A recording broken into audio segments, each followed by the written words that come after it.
they've basically stolen Big Tobacco's playbook, because Big Tobacco used to do that. They used to pay doctors to say, yeah, don't smoke that cigarette. It's bad for you. But this one, this is the one I smoke. And so Big Food has basically adopted their playbook and their strategies, and they're using it against us to keep us fat and sick while they make billions of dollars and come across as seemingly ethical because everybody proclaims their conflicts of interest during their lecture or their presentation. Yeah, it's interesting. When I mention the problem of big food, some people will say, "Well, what about big cattle, big meat, big beef, and all this stuff? They're pretty corrupt too." And then I say, well, they obviously cartelize their own industry as well for their benefit, and they get Sure. certain kickbacks and regulations that control their market share. But at the end of the day, it's just about scale.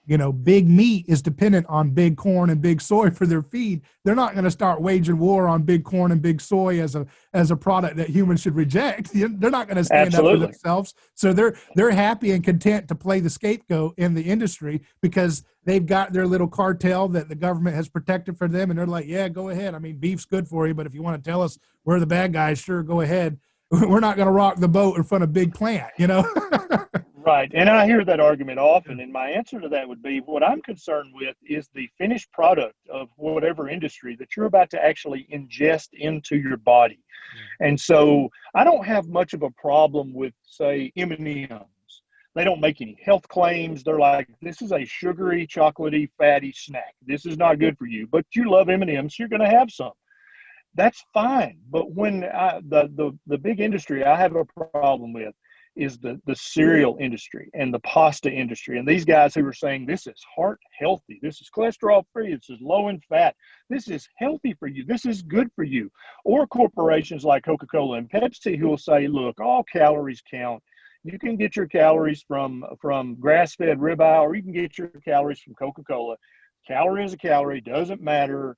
And that's complete bullshit, right? And that's the research that they pay for, is to get nutritionists and dietitians and researchers to say, yeah, calorie is a calorie. It doesn't matter where you get it from. And so I don't have a problem with big meat, because their ultimate product that we put in our mouth is the most nutritious product you can put in your mouth. Mm-hmm. Whereas big food that I'm talking about is full of sugars and grains and vegetable seed oils. Those are the guys trying to pretend that their products are healthy. Those are the guys who are misleading humans, not only grown men and women like you and I, but I'm talking about young parents who have tiny children whose entire metabolic future rests on what their parents give them to eat in the first 3 years of life. Wow. And they're feeding them the goldfish crackers and all the little snacky, crappy shit that comes from Gerber and comes from General Mills and Nabisco and Keebler and Kellogg's.